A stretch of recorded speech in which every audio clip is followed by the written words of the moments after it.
Hey, welcome back everybody. We are reading Copper Sun by Sharon Draper. And we are on chapter 29, Locked in the Smokehouse. Oh Lord, what we gonna do? Teenie moaned miserably. She sat on the dirt floor, holding Tidbit close to her. He be my onlyest child, my baby boy, she whispered into his ear. My baby boy. Polly could hear Tidbit whimper. What's the matter, Mama? She knew he couldn't possibly comprehend the enormity of what was about to happen to him. Is there any way out of here? Polly looked around. The smokehouse was so dark that she could distinguish only the shadowy figures of a couple of hams hanging from the hooks. Nah, child, the smokehouse was built to kill, so can't nobody get in here and get free meat. It ain't but 2 keys. Master got one and Miss Isabel got the other. Teenie continued to rock Tidbit on her lap. Amari, who sat on the floor near the door, suddenly asked, Slaves ever run off? Sure, they runs off any chance they get, Teenie replied. But most of they gets brought back. They get dogs that can smell a person in the woods and folks whose job it is to just catch runaways and bring them back. Has anybody ever succeeded? Polly asked. Yes, child, far as I knows, they might have got killed on their journey, but they never came back here, so in my mind they got to the north safely. What is north? Amari wanted to know. North is where freedom lives, child. They got slaves there too, but I've heard tell the black folk living up north with jobs they gets paid for and houses that belong to them. And don't nobody own them there at all. So why don't more slaves run away? Polly asked. It's hard to hide when your skin is black and everybody else got white skin, Teenie explained. Now you, child, can run off and fit right in.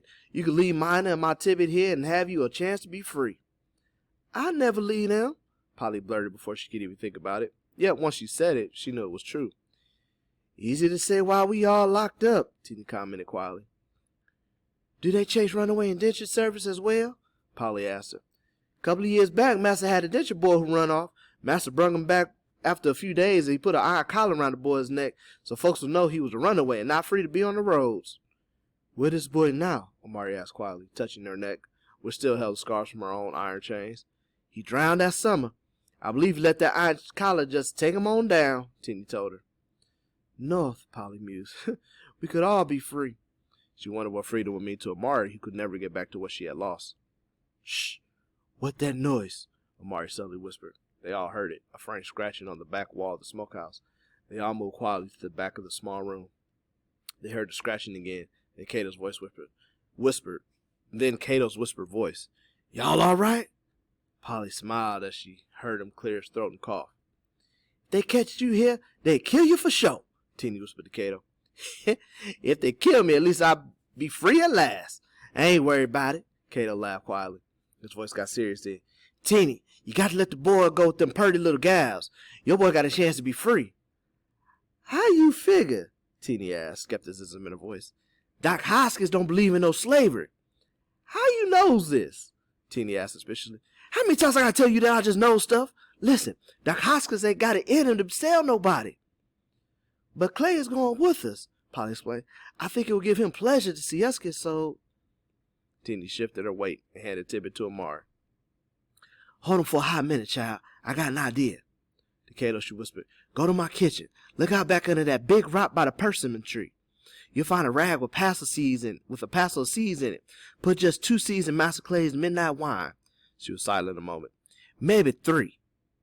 Polly heard Cato grunt. I hear you. You just leave Clay up to old Cato. Last I heard he was down in the quarters beating the sweet Jesus out of Sarah Jane. I been certain if I'll be fixing his usual bedtime glass of wine. Get the boy ready, Teenie, he told her. I ain't parting with my baby, Teenie said emphatically. You want that boy to be a slave like you? You want to see him be gator bait again? Teenie groaned. Polly could almost touch the anguish in her voice. I want a better life for him, that's for sure. You got to trust these gals, to trust the good Lord, and trust the spirits of hope, Cato said philosophically, still whispering through the wall. You got to let him go. You got to get a boy the chance to be free. Cato, Teenie called out in a strained voice. I'll be here, Cato replied. Be real careful with them seeds. I'm going to need a bigger pile of them soon. Yes, sir, Master Derby going to have himself a right good meal pretty soon. I got a mind to fix him a stew he ain't never going to forget. Ain't never going to remember. Polly wasn't exactly sure what she meant, but Cato whispered in reply. I hears you.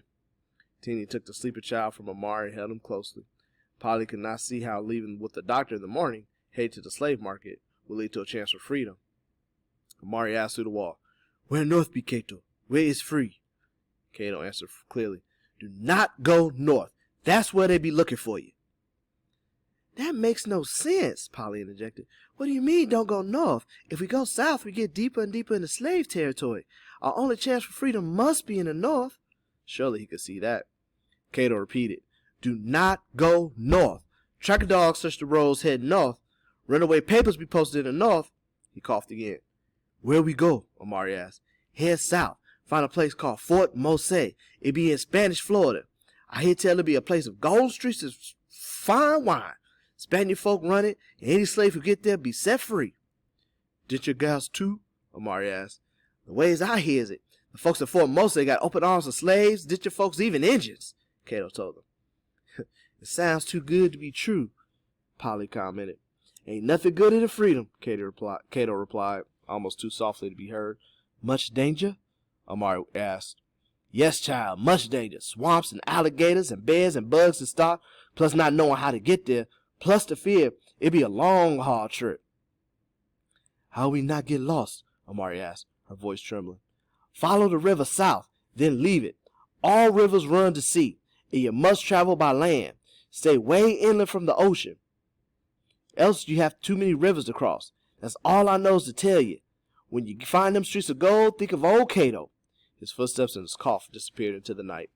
Polly leaned against the wall, trying to think. None of this makes any sense.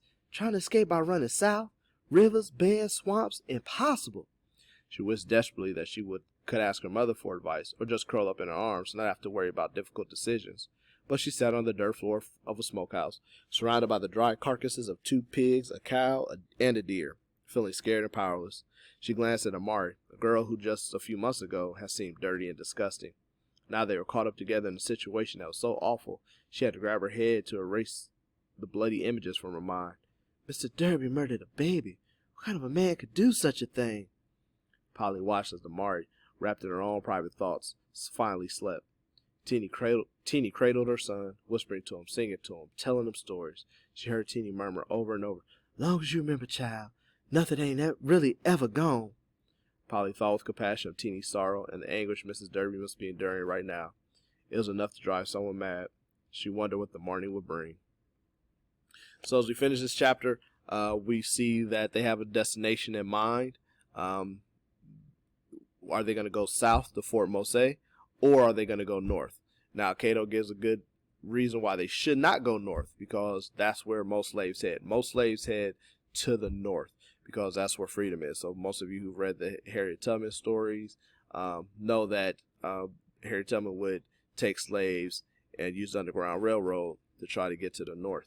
In this case, without there being a Harriet Tubman or a network of the Underground Railroad, Cato saying just head south. It's probably just as dangerous, but they won't be looking for you to head south. They look for you to head north, so they'll be looking for them. So Polly is not believing it. She's very suspicious of it. And Teenie it seems like she's grappling with the idea that she has to let her son go. So that's it for this chapter, and we will see you on the next one.